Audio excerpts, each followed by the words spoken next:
एक दिन आलू और टमाटर नदी के किनारे बैठकर बड़े मजे से खेल रहे थे। पानी चमक रहा था, फूल खिले थे और दोनों बहुत खुश थे। तभी टमाटर ने हंसते हुए कहा, चलो आलू, दौड़ लगाते हैं। बस फिर क्या था, दोनों नदी के किनारे किनारे दौड़ने लगे। हंसी मस्ती और शोर के बीच अचानक टमाटर का पैर फिसला और वो सीधे नदी में गिर गई। आलू, बचाओ मुझे! टमाटर चिल्लाने लगी। आलू घबरा गया। वो कुछ समझ पाता उससे पहले ही टमाटर पानी में डूबने लगी और देखते देखते पूरी तरह नदी के अंदर चली गई। बेचारा आलू वहीं नदी के किनारे बैठकर जोर जोर से रोने लगा। तभी अचानक नदी के पानी से एक खूबसूरत जलपरी बाहर निकली। उसने प्यार से पूछा, आलू, तुम क्यों रो रहे हो? आलू रोते हुए बोला, मेरी टमाटर नदी में डूब गई है, प्लीज उसे बचा लो। जलपरी बिना देर किए पानी के अंदर चली गई। कुछ देर बाद वो सोने की टमाटर लेकर बाहर आई।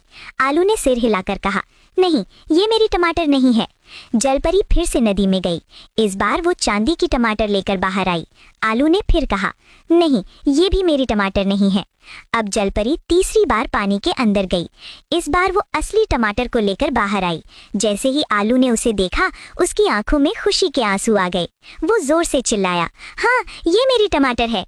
जलपरी आलू की ईमानदारी से बहुत खुश हुई। उसने टमाटर को आलू के पास रख दिया। आलू और टमाटर दोनों ने मिलकर कहा, थैंक यू जलपरी। फिर दोनों खुशी खुशी हाथ पकड़कर अपने घर की ओर चल दिए। दूर से ये सब बैंगन देख रहा था। अगले दिन वो अपनी फूल गोभी को लेकर नदी के पास आया, लेकिन अचानक लालच में आकर बैंगन ने फूल गोभी को जानबूझकर नदी में धक्का दे दिया। बेचारी फूल गोभी पानी में डूबने लगी, लेकिन लालची बैंगन ने उसे बचाने की कोशिश तक नहीं की। फूल गोभी पूरी तरह नदी में डूब गई और बैंगन वहीं बैठकर रोने लगा। तभी वही खूबसूरत जलपरी फिर से नदी से बाहर आई। उसने पूछा, बैंगन, तुम क्यों रो रहे हो? बैंगन बोला, मेरी फूल गोभी नदी में डूब गई है, प्लीज उसे बचा लो। जलपरी पानी में गई और असली फूल गोभी को लेकर बाहर आई, लेकिन बैंगन ने झूठ बोलते हुए कहा, नहीं, ये मेरी फूल गोभी नहीं है। ये सुनकर फूल गोभी को बहुत गुस्सा आ गया। उसने कहा, जलपरी जी, बैंगन झूठ बोल रहा है, यही बहुत लालची है, इसी ने मुझे जानबूझकर नदी में धकेला था, मुझे इसके साथ नहीं रहना।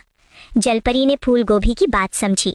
वो उसे नदी के दूसरे किनारे ले गई और वहां सुरक्षित बैठा दिया। इतना ही नहीं, जलपरी ने फूल गोभी को ढेर सारे लॉलीपॉप भी दिए। और बैंगन, वो बेचारा नदी के किनारे बैठकर अकेला रोता रह गया, क्योंकि किसी ने भी उसे लाइक और सब्सक्राइब नहीं किया।